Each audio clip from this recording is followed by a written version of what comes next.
Josh Smith with GottaBeMobile.com. Today I'm going to show you what we expect from the Galaxy S6. Now unfortunately I'm only holding the Galaxy S5, but by taking a look at this device, the Galaxy Note 4, and yes, even the iPhone 6 Plus, we have a pretty good idea what to expect from Samsung this year. Now, the Samsung Galaxy S5 arrived last year in spring, and we expect the Galaxy S6 this spring. We've already seen an invite. We have an invite for March 1st in Barcelona, Spain, for this upgrade from the S5 to the S6. That will take place at 6:30 Barcelona time, which is 12:30 Eastern, 9:30 a.m. Pacific. So get up early. There'll be a live stream so you can watch the unveiling of the new Samsung Galaxy S6. As far as the release goes, we expect something in the April to May time frame.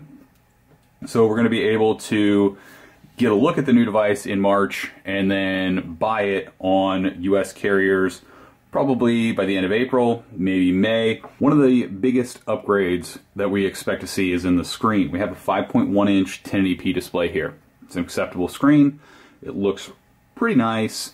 But when you start to compare that to 2K or Quad HD displays like we have on the Note 4 and we saw on the LG G3, that's when you start to notice a difference. Things just look better when you cram all of these pixels in. This has the same amount of pixels as your HD TV crammed into a 5.1-inch display. Here we have a 5.7-inch display with a 2560 by 1440 resolution. It's just stunning to look at. And we still get good battery life even with that great display.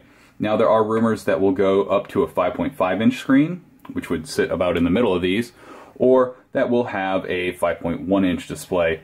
Don't expect a jump to a 4K display on the Galaxy S6. Samsung said that they're looking at a 4K display for a mobile device in 2015, but when it comes down to it, that's probably going to come on like a Note 5 instead of a Galaxy S6. The other thing to keep in mind is we should see two versions. One that's more like this, and one that takes design cues from the Galaxy Note Edge that has a screen that curves around the side of the display, and that device will have some special apps that you can use a curved display. Some rumors suggest you'll see that on both sides. We're waiting to find out if that's true. As far as the Galaxy S6 design goes, you can expect a big upgrade from the Galaxy S5. The Galaxy S5 had this plastic removable back, which was a nice jump from the Galaxy S4. And we were also waterproof. We have small gaskets inside the back here, and there's a cover on the USB port down there at the bottom. On the Note 4, we didn't continue that. There's no opening, or there's no cover there. And we have a nice metal frame. So while there is still some plastic and other materials, like this back is not a metal back, like say an iPhone. But we do have this metal frame that really ups the overall feel of this device. And even with that metal frame, we still have access to a removable battery and a micro SD card slot. These are hallmark features that we don't expect to go away even with upgrades. Now, Samsung is supposedly working on some really cool accessories that are going to snap onto the back of the Galaxy S6. So that makes us even more sure that you're going to be able to pull the back off and access your battery and a micro SD card. These might have some health features. Usually we'll have a wireless charging option there. Expect multiple colors for the Galaxy S6 back, but if tradition holds true, you're only going to see white and black at launch in the US, and after that you may see some other colors come as exclusives to retailers like Best Buy or to a carrier like Sprint or AT&T. Expect an upgrade in the camera department as well. On the rear facing camera, we have a 16 megapixel sensor on the Note 4. Expect at least a 16 megapixel sensor on an S6, possibly a jump to 20.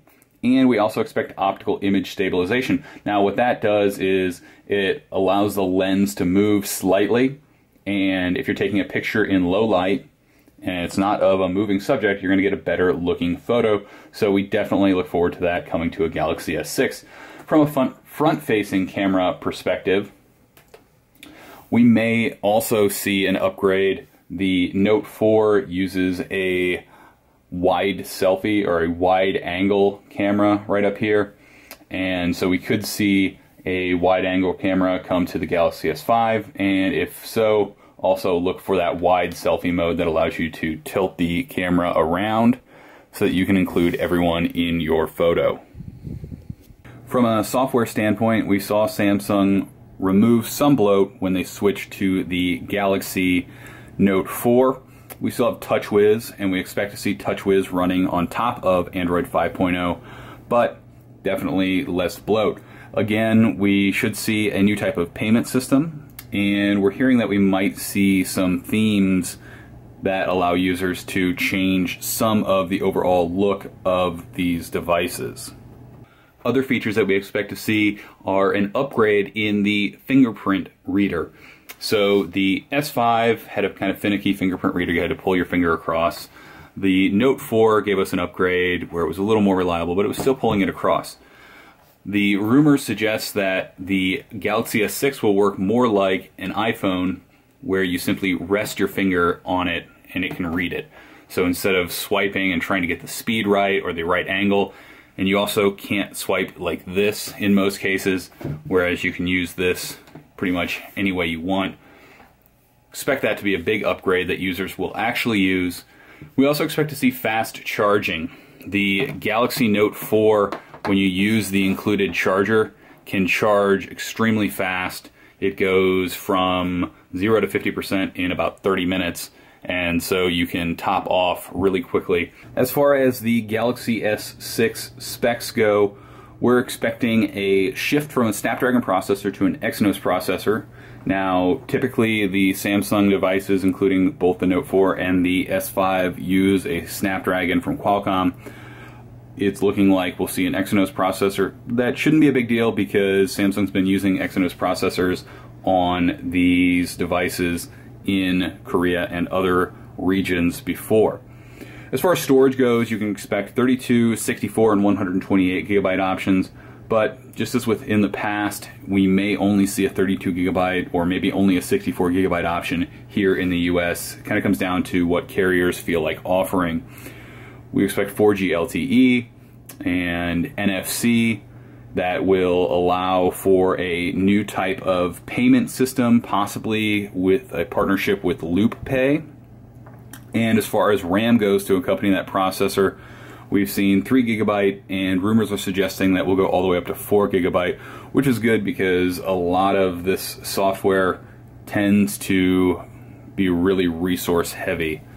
We're already hearing multiple price rumors that suggest that Samsung will charge a premium price in other regions, but when it comes to buying one of these in the US, you should really expect carriers to go for that $199 on contract price point, or between $25 and $35 a month on a Edge or a Jump or some plan like that. As far as carriers go, you can expect AT&T, Verizon, Sprint, T-Mobile, probably US Cellular in there near the beginning. It'll take a little while for this to trickle out to other carriers, prepaid ones like Straight Talk, or regional carriers like Bluegrass Cellular, where devices typically come a little bit later after the release. So that's our look at what you can expect from the Galaxy S6. We're using the upgrades from the S5 to the Note 4 to figure that out, plus what Samsung will probably have to do to compete with an iPhone 6 and iPhone 6 Plus to stay relevant. You can check out the links in the description for more on this video, for the latest Galaxy S6 rumors, and to check out more mobile news and